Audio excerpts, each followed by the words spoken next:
고치소서. 내가 낫겠나이다.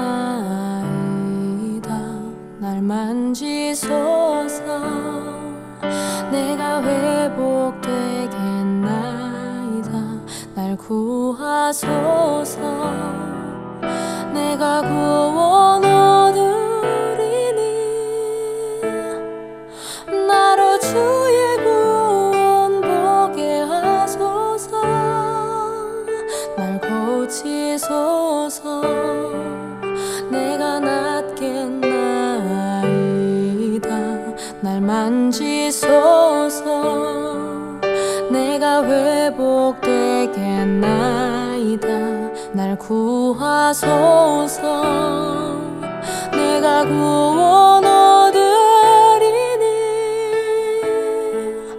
나로 주의 구원 보게 하소서.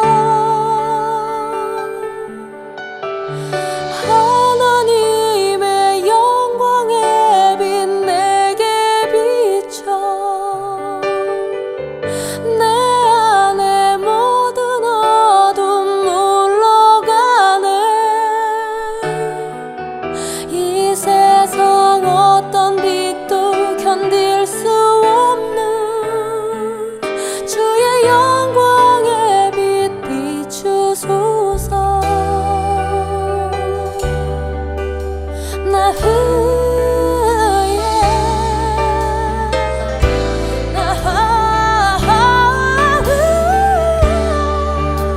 날 고치소서. 내가 낫겠나이다. 날 만지소서. 내가 회복되겠나이다. 날 구하소서. 내가 구원 얻으리니 나로 주의 구원 보게 하소서. 하나님의 영광의 빛 내게 비춰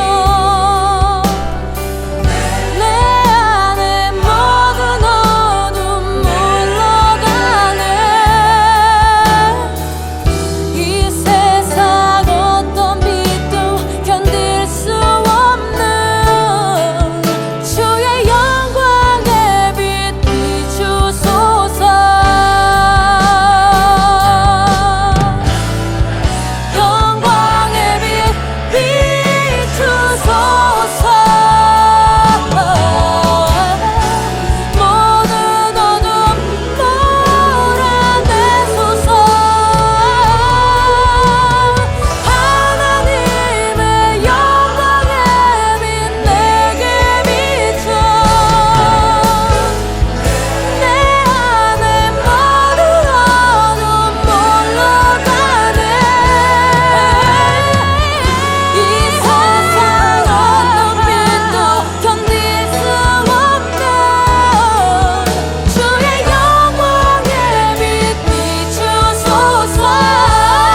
약초의 고장이자 산삼의 본향인 함양 지리산 자락 800고지. 게르마늄이 풍부한 땅에 씨를 뿌리고 농약 한 방울 비료 한 톨 없이 추운 계절 더운 계절 견디며 7년을 기다립니다. 산삼 순백 5,000개 이상의 구매 후기와 만점에 가까운 평점. 13년 외길 산양산삼 추출 기술로 햇섭보다 더 좋은 스마트 햇섭 시설에서 아무도 모방할 수 없을 만큼 압도적 품질로 만든 지리산 산양산삼 추출액 순 100%. 산삼 순백 마셔보시면 바로 압니다. 귀한 분께 잊지 못할 선물을 해보세요. 지난 10년간 매달 20만 원씩 꼬박꼬박 보험 넣은 김호구 씨. 40줄에 처음 병원 신세를 졌는데 과연 그 보장 금액은? 꼴랑 100만 원이요. 왜 이렇게 실망스러운 겁니까? 제가 뭘 잘못한 겁니까? 보험 손해보지 마세요. 최고의 전문가들이 본인에게 가장 적합한 보험으로 맞춤형 리모델링 해드립니다. 지금 바로 마이보험 체크하세요. 검색창에 마이보험 체크. 안녕하세요. 반갑습니다. 양희삼TV 카타콤 3프로 목사 양희삼입니다. 오늘은 김근수 소장님 만나는 시간, 찍먹신약 시간입니다. 네, 소장님 인사해 주시죠. 안녕하세요. 시청자 여러분 반갑습니다. 네, 카메라가 조금만 더 아래로 가면 좋을 것 같습니다. 너무 지금 바짝 목에 걸리는 것처럼 돼 있어가지고 반대로 더 올리셔야 됩니다. 네, 올려주셔야 되고 좀 더 올려주시면 좋은데. 네, 하시죠 뭐. 됐습니까? 조금 왼쪽으로 더 가시고요. 네, 좋습니다. 네, 저희가 고린도 교회에 대한, 고린도 공동체에 대한 게 끝났습니다. 그렇습니다. 이제 오늘은 갈라디아 공동체에 대해서, 네, 배워보도록 하겠습니다. 갈라디아는 위치가, 제가 터키를 다녀온 사람으로서 갈라디아가 튀르키예죠. 지금 튀르키예 어디에 있는 걸로 그렇게 얘기하는 것 같던데요. 아니 그 목사님 그 확인하러 가신 거 아니에요? 근데 거기까지 못 가봤고요. 아니 이게 튀르키예 북부 지방이 있느냐 남쪽에 있느냐 이 논쟁이 지금까지도 계속되고 아, 그렇습니까? 북부에 있다는 의견이 많아요. 학자들 사이에. 또 어떤 사람은 남쪽에 있다 하는데 그 이유는 증거가 없어서 그래요. 예. 근데 이제 각자 나름대로 다 이유는 있는데 그 이유는 제 책 바울 전기에 상세히 학자들마다 의견이 나와 있고 우리에게는 그렇게 중요한 건 아니에요. 그러니까 어디에 있느냐보다는 이 갈라디아 공동체를 바나바하고 바울이 세운 것이다가 중요하고 네. 왜 이 갈라디아 공동체하고 바울이 갈등을 빚었나. 바울하고 바나바가 세운 공동체인데 왜 이 공동체가 바울하고 이렇게 갈등 관계가 있어가지고 다퉜나, 뭐 때문에 다퉜나 하는 게 중요한 것 같아요. 예. 그리고 또 갈라디아 공동체가 우리에게 너무 중요한 건 바울의 그 핵심 사상 중에 1번으로 꼽히는 칭의론이라는 게 있잖아요. 그렇죠. 예. 이게 갈라디아 공동체에서 처음으로 사실상 대두됐고 바울이 칭의론 입장을 처음으로 편지에서 이렇게 말하자면 제안한 게 갈라디아서예요. 그 다음에 로마서에서 완성했죠. 네. 근데 그 고린토 전서 후서는 55년 초에 쓴 것 같고 로마서는 56년 초에 쓴 것 같아요. 그리고 그 사이에 55년 가을이나 겨울에 갈라디아서를 썼어요. 네. 그러니까 이 짧은 1년 반 세월에 고린토 전서, 후서, 갈라디아서, 로마서 이 엄청난 4개의 작품이 1년 안에 나온 거예요. 네. 그러니까 제가 1년에 책 한 권 썼다고 목사님이 저보고 혼내면 안 되는 거예요. 여기 1년에 4개를 썼잖아요. 그 엄청난 작품이. 예. 아니 바울의 그 갈라디아서 이런 건 짧잖아요. 고린도전서 이런 거. 물론 짧은데 그래도 이 사상적인 바울 편지에서 정말 딱 3편지만 꼽으라면 저는 이제 고린도 전서, 갈라디아서, 로마서를 꼽고 싶은데 네. 7개 편지 중에 이 중요한 7개 편지가 어떻게 1년 안에 다 나왔냐는 거예요. 이게 바울 사상이 절정에 이르는 시기예요, 지금 이게. 아하. 그러면 이제 바울이 33년, 32년에 이제 생각을 바꿨다고 하면 무려 20년 지나가지고 칭의론을 쉽게 하면 제안한 거예요. 20년 동안 바울이 얼마나 이 칭의론을 고민했겠어요. 네. 아마 처음부터 생각을 할 수도 있고 중간에 그 생각이 무르익을 수도 있는데 왜 20여 년 지난 뒤에 칭의를 내놨는가? 그 배경이 뭔가를 아는 게 오늘 우리 한국 그 교회 성당 다니는 특히 개신교 성도들에게 왜 칭의론이 바울이 생각을 바꾸고 예수 운동에 참여한 이후로 20년 뒤에 비로소 나왔느냐? 그 배경이 뭐고 그 칭의론의 진짜 의미는 뭔가 이게 너무너무 중요해서 네. 오늘 시간에 너무 하여튼 재밌는 이야기가 나올 것 같아요. 그러면 소장님은 왜 그랬는지에 대한 이야기를 해주실 수 있는 거네요? 아니 당연히 500원만 되면 지금 할 준비는 돼 있죠. 예, 여러분 500원. 네. 예, 우리는 500원, 500원이 아니고 5,000원, 만 원인 것 같긴 한데. 근데 당시의 사람들에게, 특히 유대인들에게는 의로워진다고 하는 것은 반드시 율법을 통해서, 율법을 지키고 율법을 통해서만이 의로워진다고 하는 게 그 시대의 보편적인 생각이었잖아요. 유다인들에게는 당연히 율법을 통해서 의로워진다 했고 예. 율법의 내용은 두 가지였어요. 내용이 아니고 분야가 네. 사람과 하나님의 관계에서 의로워져야 돼요. 또 하나는 사람과 사람 사이에서 의로워져야 되는 거예요. 네, 네. 근데 우리 바울 선생님은 사람과 하나님의 관계만 생각했어요. 그러니까 지금 구약의 의로움과 우리 바울 선생님의 의로움은 좀 달라졌어요. 이게 칭의론이라는 것 자체가 바울에게 있어서는 그냥 하나님과의 관계 회복을 이야기하는 거니까요. 그렇죠. 예, 예. 예, 예. 그래서 바울에게 하나 아쉬운 건 구약 성서 유다교의 의로움이 바울에 와서는 사람과 관계는 좀 중요성이 좀 줄어들고 사람과 하나님의 관계가 특히 유다인 아닌 사람들이 하나님 앞에 어떻게 의로움 받을 수 있는가. 이게 우리 바울 선생님의 핵심 고민이었어요. 이것이 이른바 칭의로 나오는 거예요. 왜 그랬을까요? 지금 생각해 보면은 그래서 바울이 한 번도 이게 어떤 윤리적인 어떤 삶이라든지 예수님은 어떻게든 계속 그런 메시지를 하셨잖아요. 똑바로 살아야 네. 된다 한마디로 얘기하면. 그런데 바울은 여간에서 그런 것보다는 정말 우리가 어떻게 믿음으로 의로워지고 이런 얘기만 주로 해가지고 지금 이 특히 한국의 이 교회, 한국 크리스찬들이 복음을 더 오해하게 만든 어떤 이유도 있지 않나 하는 생각 들거든요. 얼핏 생각해 보면. 그러면 지금 예수의 입장은 뭐냐면 하나님 나라를 얘기한 거예요. 예수는. 네. 이게 우리 역사에서 하나님 나라를 이룩하고 실천하고 참여하고 하는 걸 강조하셨잖아요. 네. 근데 바울의 주제는 예수에 대한 믿음이에요.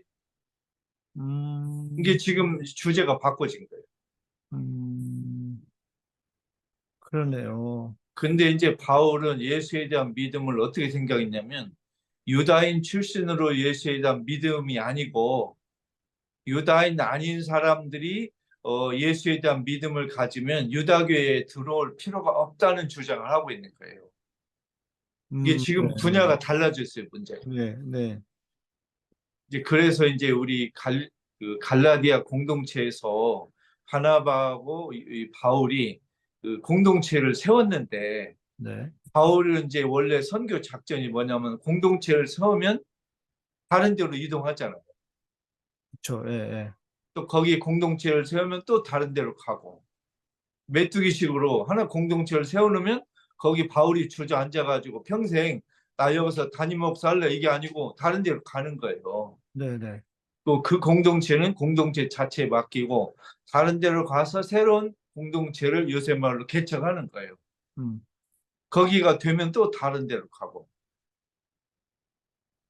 그렇죠. 근데 앞부분을 먼저 다시 좀 정리해 보면 예수님의 쉽게 말하면 이거네. 예수님의 관심사랑 바울의 관심사가 좀 달랐다? 이렇게 볼 수 있겠죠. 달랐어요. 왜냐하면 시청자가 달라요. 예, 예, 이게 대상자가 이게 예수의 메시지를 들은 사람은 대부분 유다인이에요. 네, 네. 그리고 이제 유다인들은 어차피 다 남자들은 할례를 받잖아요. 이게 예수의 메시지를 듣는 사람은 어차피 구약 성서에 있었는데 예수가 새롭게 강조한 하나님 나라를 실천하자 이 얘기를 한 거예요. 네, 네. 예수의 통치자는 주로 유다인들이에요. 그러니까 할례 이야기 할 필요가 없어요. 이미 할례를 받았어 남자들. 그렇죠. 예, 예. 근데 바울은 대상자가 누구냐면 주로 유다인 아닌 사람. 아닌 사람들, 이방인들 소위 말하는. 예, 그러면 이제 유다인 아닌 사람들에게 바울이 해야 될 일은 두 가지였어요.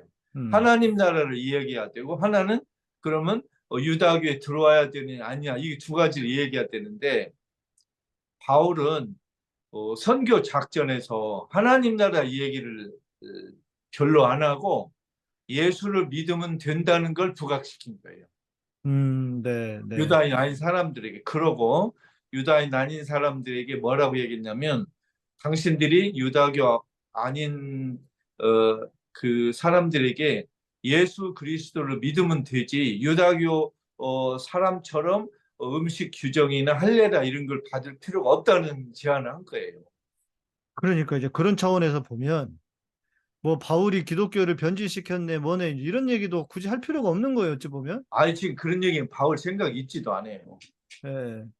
그러니까 바울의 관심사가 그러니까 이 지금 우리 시대의 사람들이 성경을 좀 깊이 연구를 안 해서 그런 거지. 어찌 보면 그러니까 바울이 지금 의도도 오해하고 또 바울이 전한 메시지도 오해하고 그러니까 양쪽에서 바울을 비판하는 사람들은 바울의 의도를 몰라서 비판하고 또 메시지를 잘 이해 못한 사람들은 믿으면 구원 받는다. 믿으면 땡이지. 뭘 더 해야 돼. 이렇게 하는 사람들 있잖아요. 그러니까 이거는 또 그 메시지를 오해한 거고. 그러니까 지금 이제 거꾸로 말하면 오늘날 우리 한국 개신교 카톨릭의 성도 신도들의 입장을 한번 제가 한번 보면 진보파는 바울이 예수 메시지를 오해했거나 잘못했다고 비판하는 입장이 많고 네. 또 우파는 믿으면 되지 행동 필요 없다 이렇게 오해를 하는 거예요. 또 그러니까요. 예. 그러니까 양쪽에서 바울을 다 무시하는 거예요. 실제로 그러네. 이게 잘못된 거예요. 지금 네. 이게 바울 의도를 잘 몰랐어요. 이 사람. 바울을 노래 부르지만 바울 개코는 아무것도 몰라. 예. 이게 우리가 이제 바울을 받아들이든 비판하든 발전적으로 계승하든지 간에 바울이 진짜 권유했던 문제가 뭐고 그 시대 배경이 뭔지를 먼저 알아야 돼요. 네, 네. 근데 이걸 모르고 바울을 보니까 막 도울 김용옥 선생처럼 막 이렇게 뭐라고 하는 사람이 나오는 거예요. 이게 안타까운 일이에요. 그 사정을 모르니까. 좀 의도를 바울이 어떤 왜 그런 시대에 그렇게 얘기할 수밖에 없었는지, 그렇게 그런 메시지를 했는지 좀 의도를 알고 파악하고 얘기를 해야지. 그러죠. 아니, 맥락 없이 왜 자꾸 사람을 욕하고 그래. 그러죠. 아까 목사님께서 우리 바울의 입장을 잘 이렇게 정돈해서 요약하셨거든요. 그 당시 55년, 56년에 그 예수운동 그룹의 판도를 한번 볼 필요가 있어요. 예를 들어 요새 우리 한국 정치의 판도를 보면 뭐 국민의힘당, 민주당, 뭐 진보 세력 여러 가지가 있잖아요. 하듯이 네. 그 공통년 55년도 부근에 지중해 부근에 예수운동 그룹의 판도가 있어요. 그걸 한번 설명하고 싶은데요. 네, 좋습니다. 저희도 세 그룹이 있어요. 세 그룹이. 예. 그러니까 예수운동에 그룹이 하나가 있는 게 아니고 세 그룹이 있었어요. 하나는 예루살렘 공동체, 이제 야고보를 중심으로 한 예루살렘 공동체가 있고, 네. 이 그룹이 있고 또 하나는 바울을 중심으로 한 이스라엘 밖의 공동체. 네. 그 사이에 베드로를 중심으로 한 흐름이 있어요. 세 개가 있어요. 베드로는 그러면 야고보와 베드로는 좀 더 가까운 편이잖아요. 바울에 비해서. 이게 이제 우리 베드로는 신학적인 그 식견에서는 바울보다 좀 밀리는 것 같아요. 네, 네. 공부도 오래 하지 않았고 이제 어부니까 학교도 뭐 오래 다닌 적이 없는 것 같고 우리 바울처럼 그리스 철학을 공부하거나 글자를 화려하게 쓸 수 있는 실력은 아닌 것 같아요. 근데 베드로의 장점이 하나 있어요. 네. 베드로는 인간적으로 우리 양희삼 목사님처럼 친화력이 뛰어났어요. 아니, 그러니까 베드로가 약간 다혈질이었잖아요. 아니 다혈질이지만 친화력이 뛰어났어요. 그러니까 좀 성질이 뜨겁긴 하지만 인간적으로 매력이 있어요. 근데 우리 바울 선생님은 인간적으로 매력이 저같이 별로 없어요. 네, 왜요? 네. 자, 다시 할게요. 예루살렘 공동체는 주장이 뭐냐면 우리 예수 운동은 유다교 안에 머무르자 그거예요. 그렇죠. 한마디로. 예. 우리는 예수 운동 그러면 유다교 안에 머무르고 계속 유다인 형제 자매들처럼 유다교의 그 모든 규정을 따르자. 음. 근데 만일 유다인이 아닌 사람들이 예수 운동에 들어오려면 유다인이 하는 할례도 받고 음식 규정도 지키고 유대인처럼 축제도 지키자 해라. 이거예요. 유대인처럼 해라라는 거잖아요. 네. 네. 그러니까 예루살렘 공동체는 한마디로 유다교 안에 예수 운동을 그대로 유지하고 음. 예수 운동에 들어오려면은 유다인 아닌 사람 유다인처럼 해라 이거예요. 한마디로. 그도 그럴 수밖에 없는 것이 예루살렘 안에 있던 예수 운동이니까 그렇죠. 굳이 그 내부에 예루살렘 이스라엘이라는 내부에 있으면서 굳이 적을 만들 필요도 없고 분란을 일으킬 필요도 없으니까 자연스럽게 또 그 안에 내부의 구성원들조차도 유대인들이 많았을 거고 그렇죠. 그러니까 당연히 그 방향으로 갈 수밖에 없었겠다는 생각이 들어요. 그러니까 예루살렘 공동체는 요새 말로 말하면 바리사이파, 사두가이파, 젤로데파, 에세느파처럼 예수운동 파다 이거예요. 자기들은 유다교 안에. 네네네. 그러니까 유다인 아닌 사람들이 예수운동 예루살렘 공동체에 들어오려면 유다인처럼 똑같이 해라 이거예요. 네. 근데 이제 바울은 이스라엘 밖에 유다인 아닌 사람들이 예수를 전하는 거잖아요. 그러면 유다인이 아닌 사람들에게 이제 우리 바울이 할 수 있는 방법이 두 개였어요. 하나는 당신들도 예루살렘 공동체에서 유다인이 아닌 사람들이 요구하듯이 할례도 받고 음식 규정도 지키고 축제 절기를 지켜라. 이렇게 할 수 있는 방법이 있고 네. 할례 받을 필요 없어. 음식 규정 지킬 필요 없어. 예수 그리스도 믿음과 실천만 있으면 돼. 둘 중에 하나예요. 바울이 할 수 있는 방법. 그렇죠. 예. 근데 바울은 후자를 택했어요. 네, 맞습니다. 이게 이스라엘 밖에서 예수 운동에 들어오는 유다인 아닌 사람들은 할례 받을 필요 없고 음식 규정 지킬 필요 없고 절기 축제 지킬 필요 없고 예수 그리스도에 대한 믿음과 실천이면 충분해 이거예요. 그게 이제 실은 예루살렘 총회라고 하는 표현이 맞을지 모르겠지만 예루살렘 총회에서도 결정이 난 거 아닙니까? 근데 그때 예루살렘 총회 또는 회의의 결과가 사실은 좀 불투명해요. 아, 그래요? 왜냐하면 그게 어정쩡한 합의였어요.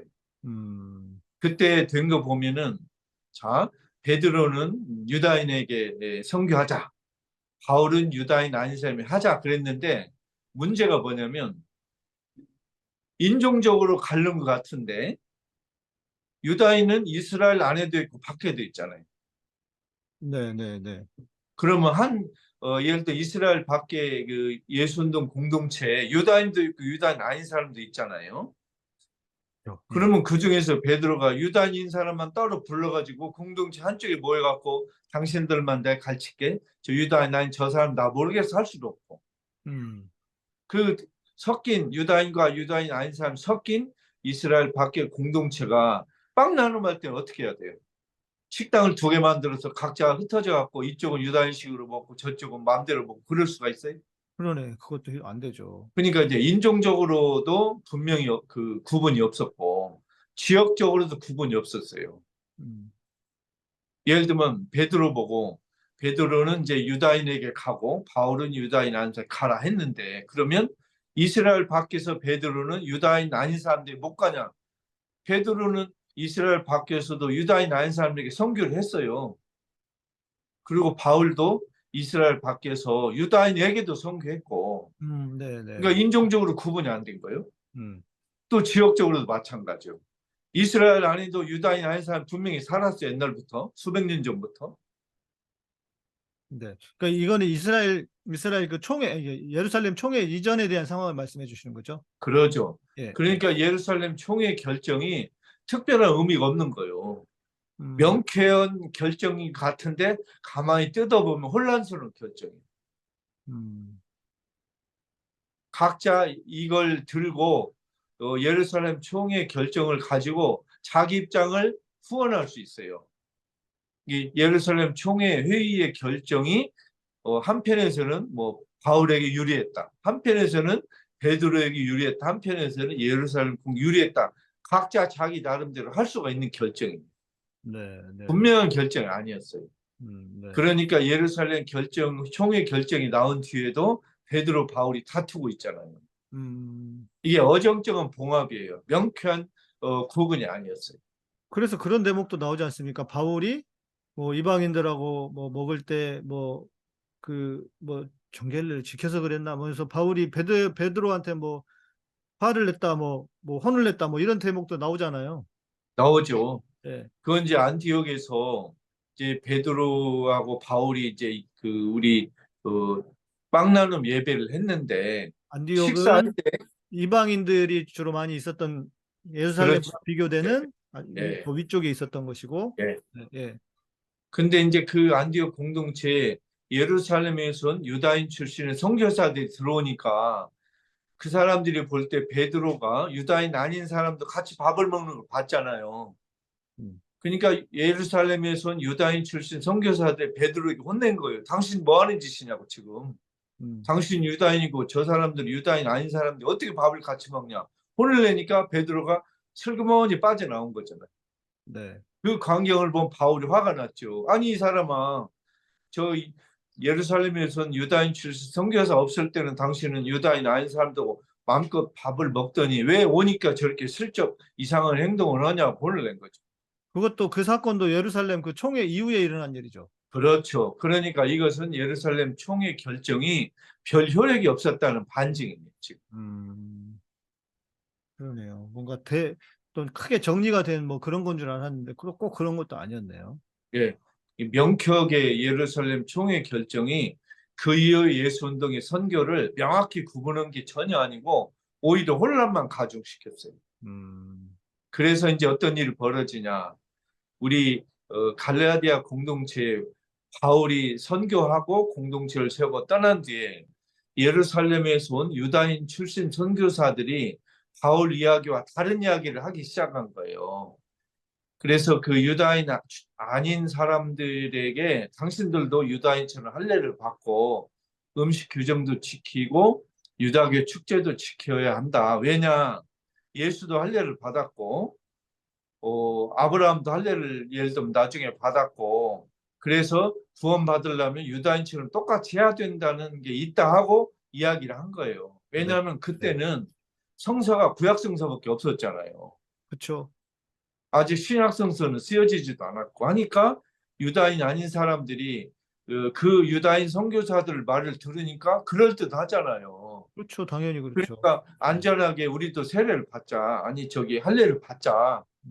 바울 이야기보다는 더 확실하게 쉽게 하면 할례도 받고 완벽하게 하자. 이렇게 해서 넘어간 사람도 있었던 거예요. 그렇죠. 우리 인간의 심리상 네. 뭐 그런 걸 해야 된다고 하면 다 혹하고 넘어가지 안 해도 된다 이렇게 생각하는 사람 드물 거예요 아마. 근데 그때 당시에 또 왜 이게 힘들었냐면 아직 바울이 그 유다인 아닌 사람들이 구원 받으려면 유다인이 될 필요 없고 예수 그리스도 믿음으로 충분하다는 학설을 아직 바울이 꺼내지도 않았잖아요 지금. 그걸 갈라디아서에 처음 썼잖아요. 그러니까 이 편지가 쓰이기 전에 갈라디아 공동체 사람들은 바울의 주장을 모르고 있잖아요. 그러니까 우리가 볼 때는 갈라디아 사람들 저거 다 아는데도 불구하고 바울을 마치 배신한 것처럼 보이는데 그 시대에는 갈라디아 사람들은 바울이 명확하게 믿음으로 구원 얻는다 이렇게 말한 것도 아니어서. 그렇죠. 예. 이게 지금 갈라디아 공동체의 사람들은 로마서 갈라디아서 읽은 일도 아직 없고 바울에게 유다인 아닌 사람들이 유다교 규정을 지키지 않고도 예수 그리스도 믿음만 가져도 구원에 충분하다는 얘기를 아직 못 들었잖아요. 지금. 그렇네요. 그러니까 유다인 출신 선교사들의 말에 넘어갈 수밖에 없어요. 지금 상황이. 갈라디아 교인들을 너무 탓할 수도 없네. 아이고 그 사람도 모르고 있잖아요. 지금 갈라디아서 읽지도 않았잖아요. 예, 그러네요. 근데 그 사람들이 뭐 믿음이 약하니 뭐 치사하니 이런 말 할 필요가 없어. 아직 몰라요, 이 사람. 그러네요. 예. 그래서 이제 바울이 이 사람들에게 선교 전략적으로 할례 안 받아도 돼라는 예루살렘 총회 전달만 얘기해 갖고는 부족하구나. 신학적으로 설명해야 되겠다 해서 이제 개발한 게 칭의론이에요. 그러니까 유다인이 아닌 사람들은 예수 그리스도에 대한 믿음만 있으면 유다인이 되지 않아도 유다교 규정을 지키지 않아도 구원받을 수 있다 하는 걸 갈라디아에서 얘기했고 로마서에서 그걸 더 정교하게 만든 거예요. 그러니까 지금 믿음으로 구원받는다는 로마서의 바울의 주장은 개신교 가톨릭 싸움이 아니에요. 믿음인 행동이 이 싸움이 아니고 유다인 아닌 사람들에 해당하는 이야기고 기가 막히죠. 얼마나 우리가 잘못 설명을 배웠는지. 그러니까요. 예.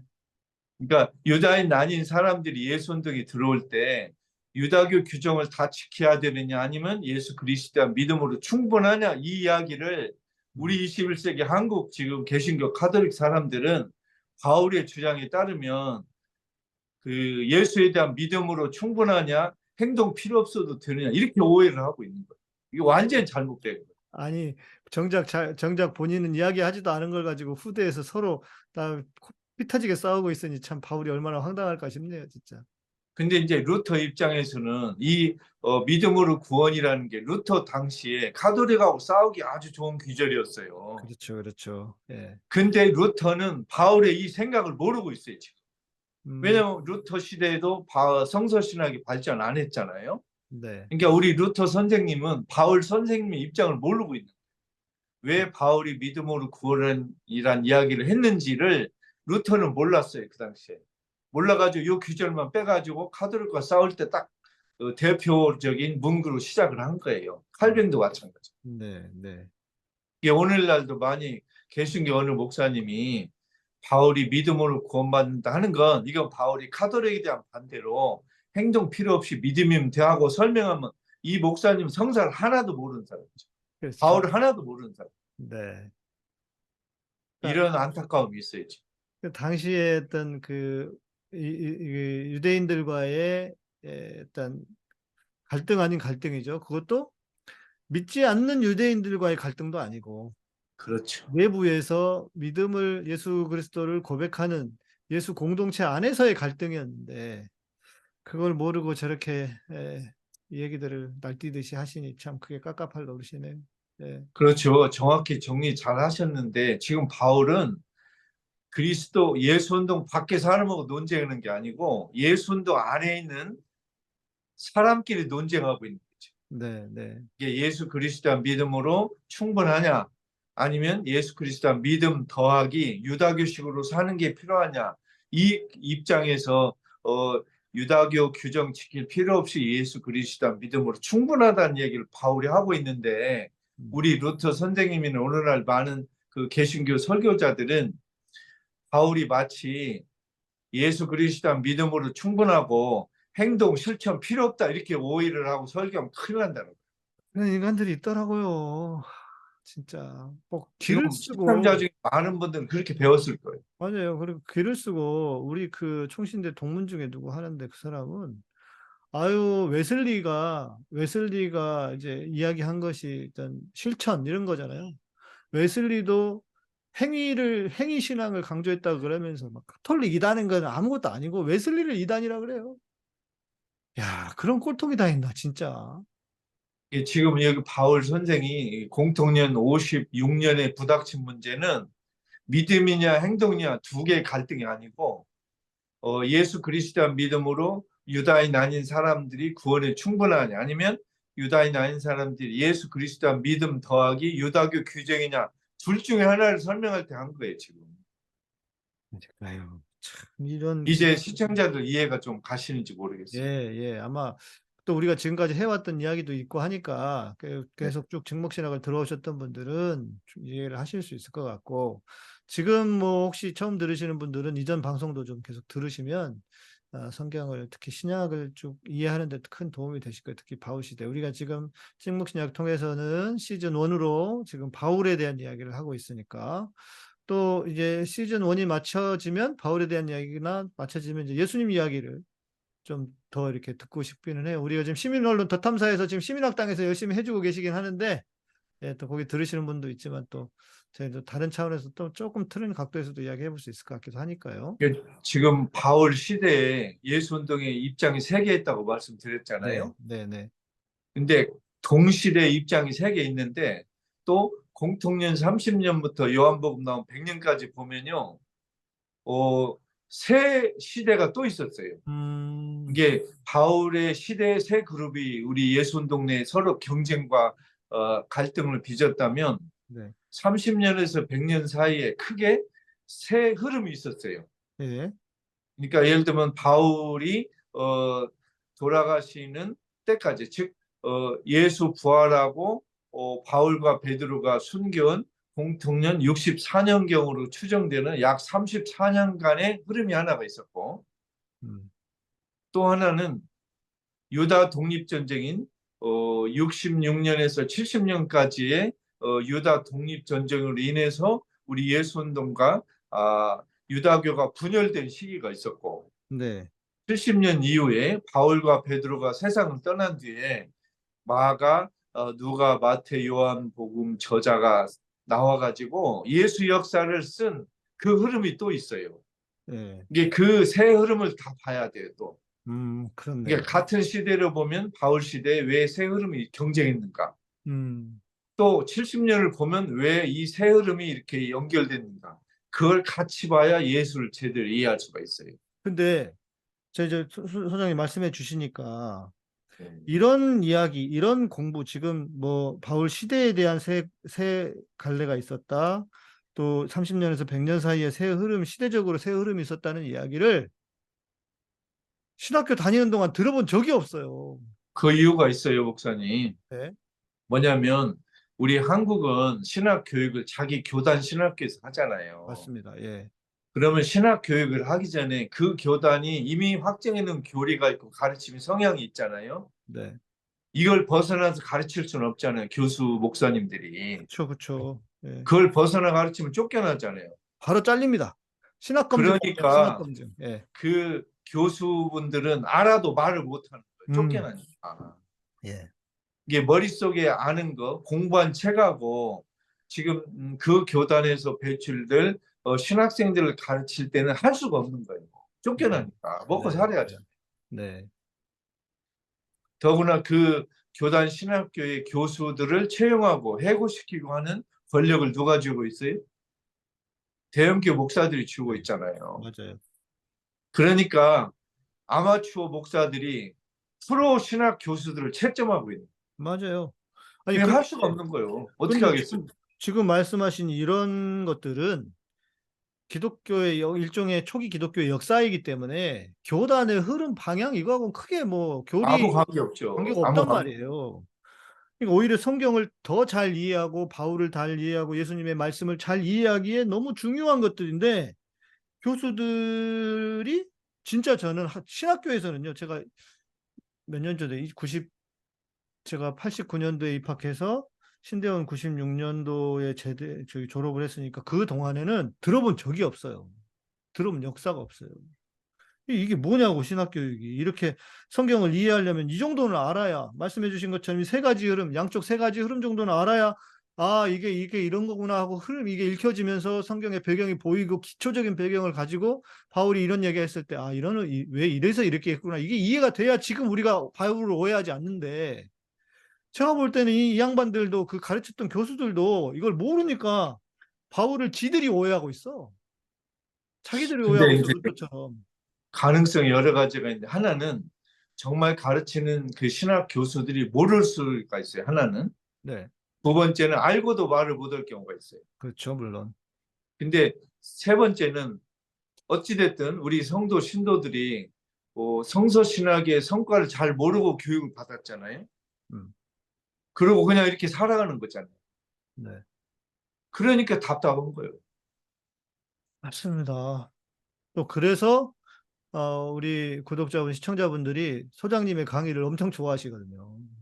네, 자기 찍먹신약 들으면서 정말 너무 너무 새롭게 성경이 보인다. 이런 분들이 꽤 많으십니다.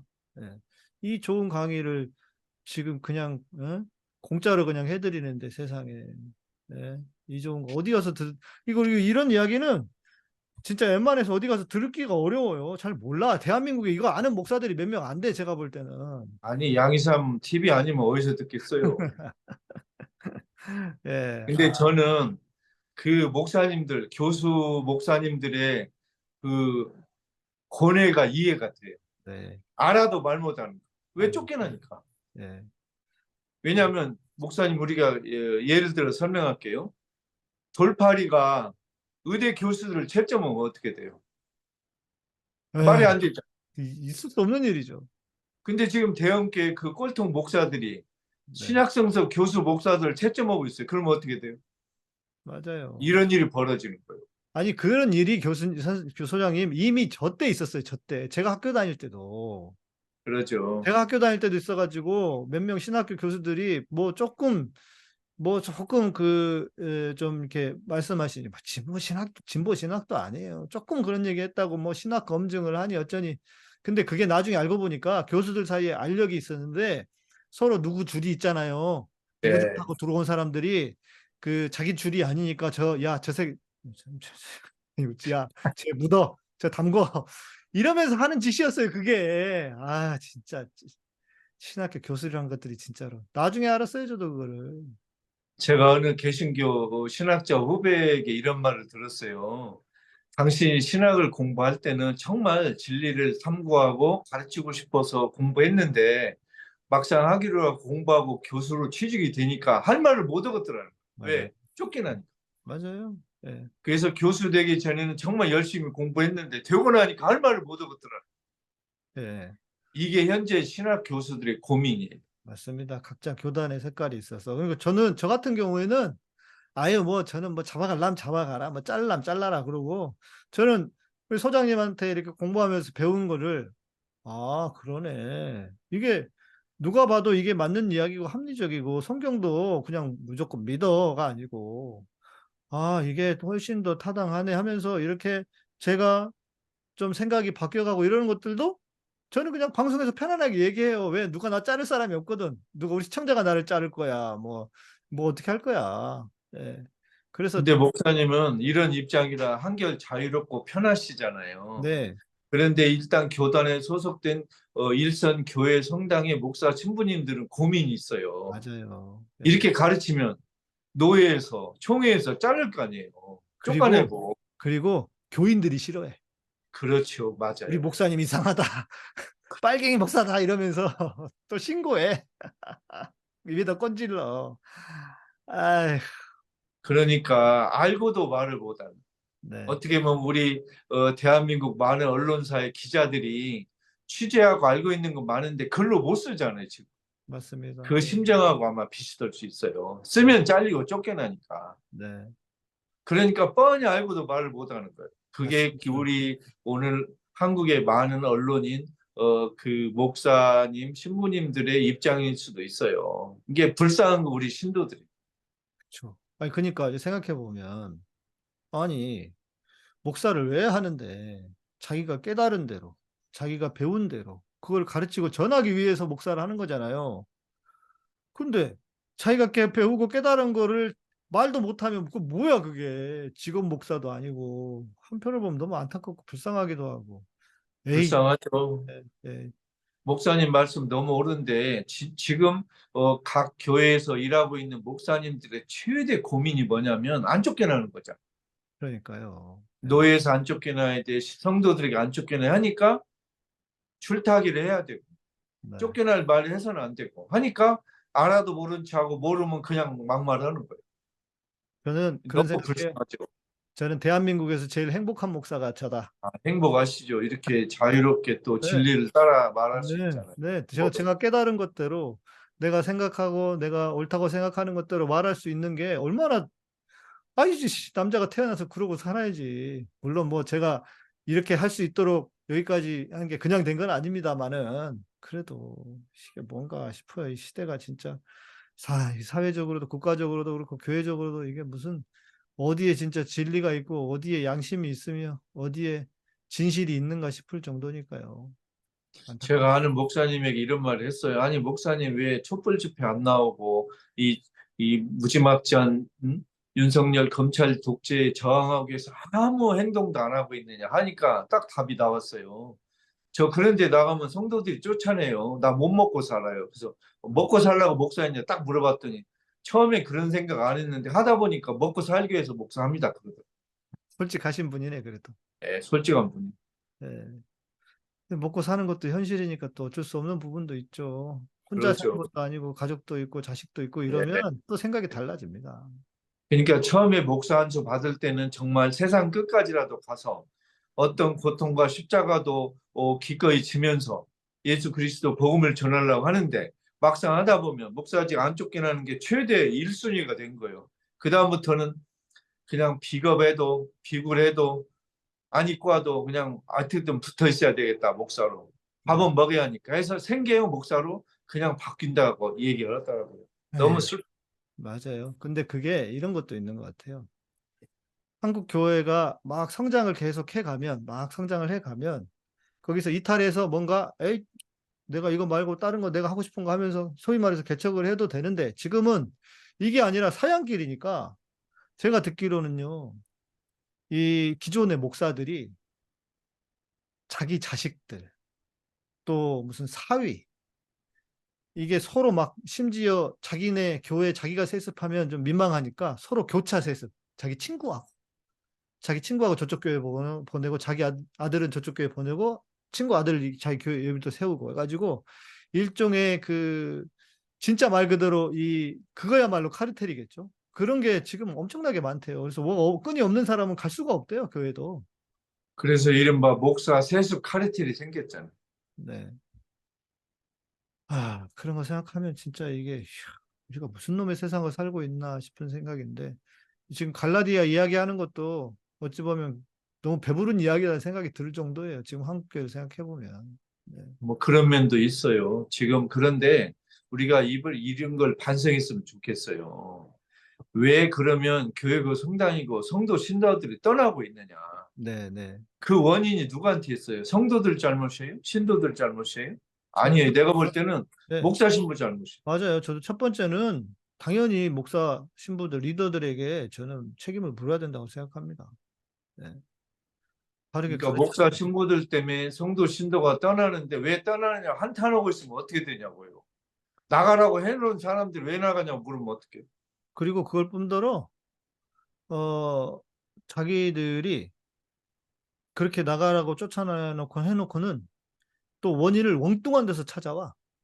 뭐 예를 들면 무슨 뭐 세상이 타락해서 뭐 그렇다. 문제는 뭐 세상이 안 타락했어? 예수님 하나님은 창세기 6장에서부터 인간 지으심을 한탄하셨다 그랬는데 세상은 원래 항상 그랬어요. 그리고 그러거나 아니면 오래전에 제가 어디서는 그거 봤어요. 왜 한국 교회가 침체기냐? 주일날 저녁 예배를 안 드려서 침체래요. 우리 교단에서 내린 결론이었어. 내가 진짜 와 그거 보고 진짜 야 이것들은 어떻게 해야 되나 도대체 어디서부터 손을 대야 되나? 그게 무슨 뭐 포럼을 하고 그랬는데 그게 결론이었어요. 이게 뭐 하는 짓거리냐고 이게. 그러니 이게 교회가 되겠냐고요. 세상. 그런 세미나나 포럼 할 때 왜 우리 개신교가 지금 추락하고 있는가 이런 거 할 때 목사들만 마이크 잡으면 안 돼요. 성도들에게 줘야 돼 마이크. 맞습니다. 맞습니다. 예. 예. 그리고 나간 성도들에게 마이크를 주어서 왜 나갔는 걸 물어봐요. 감당이 안 될 거예요. 그러면. 감당할 수가 없어요. 근데 어떻게 보면 이렇게 어려운 시절에도 예수 그리스도의 말씀을 제대로 온전히 전하면 그런 목사님들, 그런 신부님들, 그런 교회 성당에는 뜻있는 사람들이 찾아오게 돼 있어요. 맞아요. 맞아요. 아니 그래서 저도 먹고 살고 있잖아요. 그러면요. 예. 그러니까 용기가 필요하다. 저는 젊은 목사들에게 제가 항상 얘기해요. 용기가 필요하다. 안 될 거 굶어 죽을 거라 생각하지 마라. 너 하나님 안 믿어?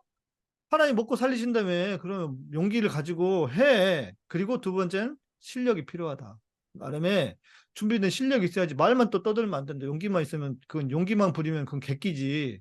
나름의 자기만의 확고한 뭔가 사람들에게 전할 수 있는 그 실력이 있어야 된다. 그러는데 모르겠습니다. 이게 잘 안 먹히네요. 참 안타깝다. 저도 목사님 의견에 찬성하는데 용기만 갖고는 안 되고 실력이 있어야 돼요. 네, 네. 용기만 갖고 실력이 없으면 허무하고 예. 실력은 있는데 용기가 없으면 공허해요. 둘 다 있어요. 음. 용기도 있고 십자가 질 용기도 있고 십자가를 칠 실력이 있어요. 맞아요. 근데 문제는 지금 너무 실력이 없어요. 그러니까요. 예. 실력이 없으니까 용기를 부릴 수도 없어요. 그렇지, 맞아요. 결국은. 예를 들면 내가 양희삼 목사님처럼 나도 한번 유튜브로 목회를 해봐. 근데 난 실력이 없잖아. 말빨도 없고 하는 것도 공부 못하는 거. 이게 우리 양 목사님을 부러워하는 목사님도 대한민국에 제가 볼 때 한 10만 명 될 거예요. 10만 명이나 되겠어요. 만 명이 100명이나 되면 다행이겠다. 아니 20만 명의 목사님 중에 10만 명은 우리 절반은 우리 양 목사님 부러워하실 거예요. 나도 저렇게 마음껏 하고 싶은 얘기도 하고 자유롭게 정말 진실되게 살고 싶다. 이런 목사님들이 왜 없겠어요? 많죠. 여기는 안 아마 하면 이 방송 보는 목사님들 있을 거예요. 네, 여기는 안 하면 다행이야. 네. 에휴, 모르겠습니다. 저는 이 생각 저 생각 안 하고 아무튼 나는 내가 가야 될 길이고 내가 해야 될 일이라고 생각해서 하고 있는 것뿐이고 아무튼 저는 소장님하고 이렇게 공부하면서도 실은 이제 한번 들어도 워낙 저희가 어렸을 때 배운 게 탄탄하게 콱 있어가지고 여러 번 들어도 자꾸 까먹어요. 잊어버려. 자꾸 옛날로 돌아가려고 그래. 이게 그 어떤 배움에 대한 것도 그때가 너무 견고하니까.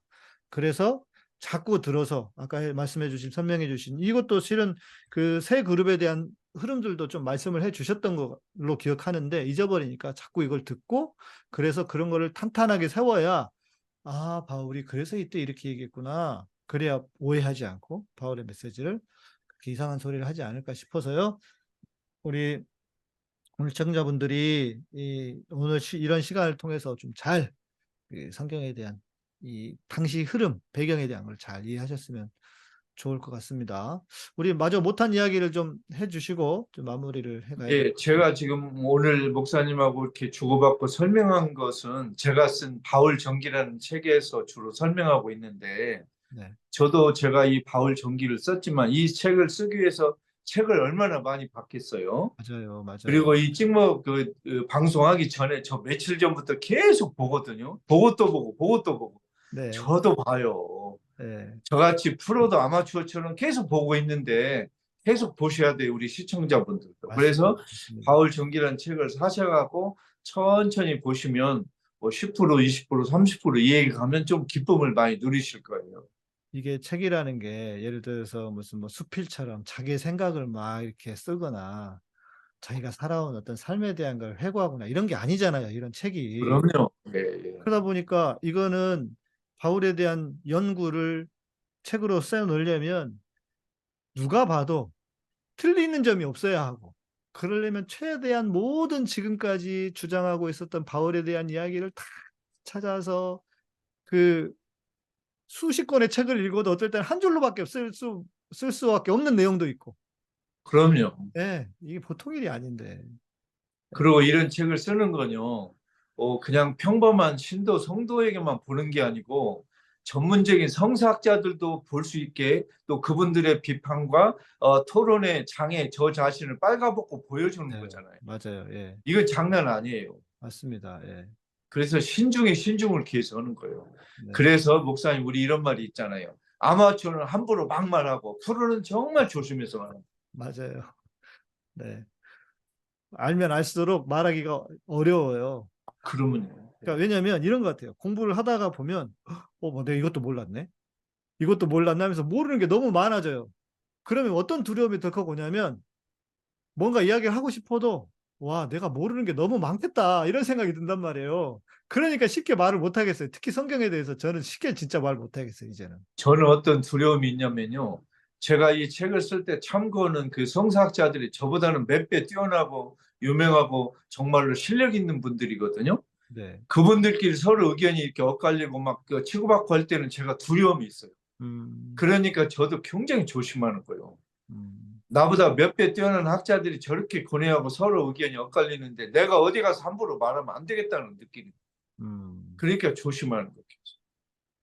근데 또 말을 너무 안 해도 문제 아닙니까? 알고 있는 것만이라도 얘기를 해줘야지. 예, 저는 제가 알고 있는 것보다 적게 말하고 적게 책을 쓰는 사람. 그런데 어떤 사람들은 아는 것보다 몇 배로 책을 쓰는 사람이 있더라고요. 맞아요. 누구라고 말 안 하겠어요. 아, 네. 그러면 이제 이 얘기를 좀 해야 될 것 같아요. 바울과 갈라디아 공동체 사이의 갈등이 바울과 예루살렘 공동체 분명히 차이가 있으니까요. 그 네. 갈등을 키운 측면도 있습니까? 아, 그러면요. 아, 그러니까 그 갈라디아 공동체 사람들이 예루살렘에서 온 유다인 선교사들을 말발에 넘어간 거잖아요. 네네네. 그러니까 바울하고 예루살렘 공동체가 간접적으로 부닥친 거죠. 아, 그러네. 그죠? 야, 오야복 그- 나와 이거 아니야 지금. 예? 그러면 예루살렘 공동체는 바울을 좀 안 이쁘게 본 거예요. 왜냐하면 예루살렘 공동체는 유다교 안에 우리 머무르면서 예수를 믿고 따르지 않은 사람이고, 그렇죠, 우리 그렇죠. 바울은 유다교 그 한계를 벗어나서 온 세상을 나가자는 그런 생각이잖아요. 네, 그 두 그룹이 지금 다투고 있는 거예요. 그러네요. 근데 이 정돈을 누가 해줬느냐? 로마 군대가 해줬어. 어, 로마 군대가 예루살렘 공동체를 없애버린 거예요. 작사를 냈네. 군사적으로 점령해가지고. 그러네. 예, 그래서 바울의 그 이론적인 승리가 아니고 예. 군사적인 힘으로 그냥 싸움이 없어져 버렸어요. 정치적인 배경 안에서. 요 얘기는 다음에 할게요. 네, 네, 네. 그러니까 저- 바울이 논리적으로 우세해서 이긴 게 아니고 음, 정치적인 그 논리 밖의 힘이 이 갈등을 진정시켜 버렸어요. 이게 역사의 소용돌이. 그걸 나중에 설명해 드릴게요. 그렇네요. 네. 지금 우리가 보니까 바울의 어떤 사상이 메인 스트림이 되고 주류가 되었지만 그 배경에는 정치적이고 시대적인 상황이 있었다. 그렇네요. 예를 들면 바울하고 우리 예루살렘 공동체가 학술 토론에서 세미나에서 둘이 발표하다가 끝난 게 아니고 둘이 발표하는데 누가 총을 들고 와서 예루살렘 공동체 발표 너 나와 데려가 버린 거예요. 그러니까 그러니까 스피커가 바울만 남은 거죠. 그러니까 뭐 로마가 바울을 좋아해서라기보다는 바울이 이방인들을 위한 선교사로 살아가고 있었으니까 자연스럽게 바울은 살아남을 수 있었고 유대인들 자체가 로마에 봉기를 하면서 들고 일어났으니까 당연히 로마 입장에서 유대인들을 쓸어버린 거 아닙니까? 그러니까 그런 이제 그런 예루살렘 공동체는 그 유다 독립전쟁에서 유다가 졌기 때문에 아예 소멸되어 버리고 그러니까요. 예. 이게 역사에서 예루살렘 공동체 사라져 버렸잖아요. 근데 네. 바울의 제자들이나 바울의 영향받은 공동체는 살아있잖아요. 이스라엘 밖에 있으니까. 그렇죠, 이게 그렇죠. 당연히 걔들만 남았죠. 그러니까요. 이게 논쟁의 싸움, 논리의 싸움이 아니고 정치적인 힘까지 들어와 있는. 그러니까 역사라는 것도 항상 그렇지만 이긴 놈들의 기록 아닙니까? 그렇죠. 전쟁에서 지고 나면 그 지진 사람들은 개쓰레기가 돼요.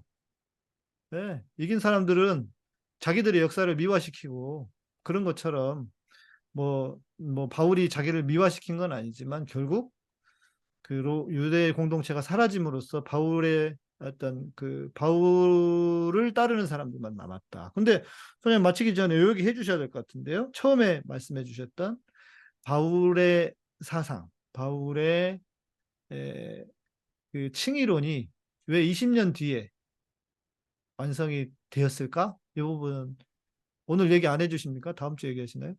그 이야기는 20년 동안 바울도 선교 전략상 예루살렘 총회 것만 이야기하면 될 줄 알았어요. 그런데 20년이 지나도 그게 계속 진정이 안 되니까 선교 전략상 이렇게 유다교의 그 습관을 안 따라도 되겠다는 것보다는 좀 더 신학적으로 유다교 율법에 대한 총체적인 평가를 해야 될 시점에 왔다고 생각한 거예요. 그래서 그게 갈라디아서 로마에서에서 칭의론을 개발한 거예요. 신학적으로 성숙한 거죠, 바울이. 그런데 문제는 또 있어요. 네. 갈라디아서하고 로마서에서 유다인 아닌 사람들에게 예수 운동에 들어오기 위해서 예수 그리스도 믿음으로 충분하다는 이 칭의론이 왜 바울이 죽고 나서 공통년 70년 후에 마가, 마태, 누가, 요한복음에서 거의 받아들여지지 않았는가? 볼 수가 없죠. 무지당했는가 그 이유가 있어요. 음, 그걸 또 나중에 우리가 이해해야 돼요. 이건 다음에 설명해 드릴게요. 네, 알겠습니다. 이게 바울의 칭의론이 이 초대교회 역사를 장악한 건 아니에요. 그냥 어느 날 갑자기 사라져 버렸어요. 왜 그랬을까? 이게 우리 개신교 성도들은 굉장히 궁금할 거예요. 아, 바울이 이긴 거 아니야? 아니, 칭의론이 바울이 사라졌. 이제 도망간 그러네요. 역사적으로는 마가, 마태, 누가들이 이야기를 안 했다고 하는 건 칭의론이 계속 힘을 받지 못하고 그런 거네요. 거의 무시당했어요. 초대교회부터 벌써. 근데 그걸 잘 왜 그랬는가 알아야 돼. 아, 이건 다음 시간에 천천히 야, 할게. 야, 이거 진짜 재밌어요. 예. 만일 칭의론이 정말로 초대교회 그 내 복음서에도 다 받아들여졌다면 거기에 도배를 해야 돼요. 칭의론이. 그쵸, 그쵸. 근데 내 복음서는 거의 언급이 없어요. 그러니까 다시 한번 말씀드리지만 복음서가 먼저 쓰여진 게 아닙니다. 그렇죠. 예. 복음서가 훨씬 더 후대에 쓰여진 거니까 만약에 바울이 주장한 그 칭의론이 계속 영향력이 있었다면 복음서 안에도 다 들어가 있었어야죠. 아, 그러면요. 예. 당연히 그걸 도배를 해야죠, 칭의론. 그렇네요. 근데 그런 말이 거의 없어요. 그리고 아예 영향받았다는 걸 찾아낸 흔적도 별로 없어요. 음, 그게 하나의 수수께끼예요. 근데 나중에 설명해 드릴게요. 왜 그래. 네, 네. 저는 소장님께서 바울이 일종의 선교 전략으로 그렇게 했다는 걸 말씀하시니까 스스로 일단 평가한 거잖아요. 예. 자신의 어떤 사역에 대한 평가 혹은 앞으로 가야 될 길에 대한 그 전략. 근데 저도 실은 어떤 생각이 드냐면 계속 제가 요즘 하는 이야기가 한국 교회가 전해온 복음을 평가해야 된다. 과연 이 한국 교회가 해왔던 혹은 전해왔던 복음이 대한민국 사회에게 좋은 결과를, 이득을 주었느냐. 지금 뭐 윤석열이라고 하는 그 괴물을 탄생시킨 주범 중에 하나가 교회가 된 것도 문제인데, 그것과 함께 한국 교회가 과연 어떤 선한 영향력을 끼쳐서 한국 사회를 좋은 쪽으로 바뀌게 했을까? 생각해 보면 전 답이 없어요. 뭐가 없어. 오히려 망치면 망쳤지. 그래서 소위 말하는 이런 그 믿음으로 구원을 얻는다고 하는 이 칭의론에 대한 것도 다시 좀 점검을 해야 하고 우리가 가르쳐 왔던 계속 복음이라고 믿어왔던 것들을 계속 좀 돌아보면서 생각해야 되지 않을까. 소위 말하는 복음주의. 예. 예수 믿으면 구원을 받고 수많은 사람들이 영원히 돌아오도록 하나님께로 돌아오게 한다고 하는 이 복음주의가 과연 또 우리에게 어떤 좋은 영향을 미쳤는가. 신학적으로 따지고 그래 봐야 될 게 한두 개가 아닌 것 같거든요. 엊그제는 기도에 대한 이야기 했는데 뭐 기도한대. 기도를 막 몇 시간씩 한대. 그게 뭐가 중요하냐고요. 기도 몇 시간씩 해서 도대체 뭐가 바뀌었냐고. 기도는 하지만 사람들한테 행동을 하지 못하게 묶어놔 버리고. 그래서 오직 하나님이 다 하시니까 기도만 하면 된다는 이상한 신앙을 만들어 놓고 하나님과 우리가 함께 해야 되는 건데 그러니까 그런 여러 가지 수많은 것들을 좀 지금 시대의 우리의 신앙은 무엇인가로 그래서 이 신앙이 정리가 돼서 세상 사람들에게 좀 더 선한 영향을 주고 그 신앙이 세상 사람들을 바꾸고 좋은 쪽으로 바꾸어내고 행복하게 만들어줄 수 있는 게 무엇인지를 고민해야 되지 않을까 저는 목사들이 지금 그런 고민을 해야 되지 않나. 제 생각에는 내 복음서 저자가 바울의 편지를 읽었는지를 모르겠어요. 제 네. 읽지 않았을 거라는 이제 그 의견이 많은데 일단 바울의 편지에 약점이 두 개가 있어요. 신학적으로 약점. 네. 첫째는 바울이 예수의 십자가와 부활이면 예수를 알기에 충분하다 그랬는데 십자가 이전에 예수의 말씀과 행동을 바울이 말 안 했잖아요. 이게 하나가 빈자리가 있어요. 네, 네, 네. 그걸 사복음서 저자들이 하는 거예요, 이제. 음, 이게 우리 바울은 예수의 죽음과 부활이면 우리가 예수 아는데 충분하다. 그런데 내 복음서 저자는 예수의 죽음과 부활이 우리를 구원하지만 예수의 삶도 우리를 구원한다는 말을 하고 있는 거예요. 내 복음서 네, 저자가. 네, 네, 그래서 예수의 삶에 대한 이야기가 바울 편지에 없으니까 그걸 이야기합니다. 네. 두 번째, 바울은 칭의론, 예수 그리스도에 대한 믿음이면 충분하다는데 그러면 대체 예수가 어떤 말과 행동을 했길래 어떻게 우리가 예수를 믿느냐 그 얘기를 다시 그렇죠. 풀어서 그렇죠. 예, 예. 그래서 내 복음서 저자가 볼 때는 만일 바울 편지 읽었다 할지라도 요거 가지고는 부족하다. 음, 그걸 알고 예수의 역사, 말씀과 행동을 쓰기 시작한 거예요. 네, 네, 그러니까 바울 편지와 내 복음서가 모순이라 이게 아니고 바울 편지에 모자라는 부분을 내 복음서 저자들이 예수의 삶을 소개하는 새로운 시대가 됐다는 거죠. 네. 그렇네요. 예. 그렇게 해서 상호 보완적인 관점에서 상호 그렇죠. 충돌하거나 대립이 아니라 그렇죠. 예. 복음서와 바울의 서신을 그런 보완이라고 하는 관점에서 보면은 훨씬 더 복음을 이해하는데 그 더 바른 시각을 가질 수 있을 것 같고. 그렇죠. 예. 이게 바울의 이 공헌이라면 유다교 규정을 지키지 않고도 예수 그리스도 믿음으로 구원받을 수 있다는 아름다운 그 의견을 낸 것이 잘한 거고, 복음서 저자들은 예수 그리스도를 믿으려면 예수의 삶, 말과 행동을 알아야 되는데 그걸 우리가 소개했다 하는 거예요, 지금. 이게 연결되는 거예요, 모순이야. 네, 네. 그런 의미로, 예. 아, 그렇네요. 우리가 참 너무 뭘 몰랐던 것 같아요. 바울도 모르고, 복음서도 모르고, 성경도 모르고. 근데 뭐, 우리 성도들을 탓할 수는 없어요. 성도들이 그렇죠. 어떻게 혼자 알아서 연구를 해. 목사들이 얘기 안 해주면. 성도들은 피해자예요. 잘못 된 피해자. 안 가르쳐 줬어요. 아니, 킥해봤자, 그 교회에서 얘기하는 게 무슨 뭐, 언제 시대에 쓰여졌고, 뭐, 이 정도에서 그냥 끝나는 게, 뭐 개신교에는 그런 거 있었거든요. 뭐 성경이 읽어지는가? 뭐 그래가지고 그걸로 또 엄청나게 공부를 많이 했는데 제가 이렇게 보니까 뭐 별거 없어요. 그냥 아주 기초적이고 기본적인 거예요. 이렇게 소장님처럼 이런 이야기를 좀 상세히 좀 잘해주는 데는 또 진짜 드문 것 같아서요. 네, 저희들은 정말 너무 잘 배우고 있어서 감사를 드릴 뿐입니다. 네, 우리 소장님 마무리 말씀 한번 해주시고 인사. 예, 여러분 2주에 다시 뵙겠습니다. 예, 감사합니다. 네, 고맙습니다. 저희는 또 다음 시간에 뵙도록 하겠습니다. 고맙습니다. 감사합니다.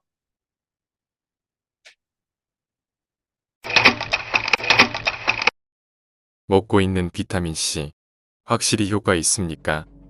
우리가 가장 많이 찾게 되는 건강기능식품 비타민. 그 중에서도 단연 비타민C. 색깔도 다양하고 맛도 새콤하여 마치 오렌지 같은 천연 과일을 먹는 듯한 느낌이며, 무엇보다 실제로 건강에 도움이 되는 것 같은 느낌입니다. 그런데 정말 그렇게 도움이 될까요? 유전자 변형 옥수수의 녹말과 당을 발효 후 아세톤을 섞거나 항공유, 휘발유 정제 후 남은 찌꺼기 콜타르에서 추출하여 만들어진 결과물이 바로 아스코르브산. 아스코르브산의 형태로 있는 한 비타민C는 별로 효과가 없다.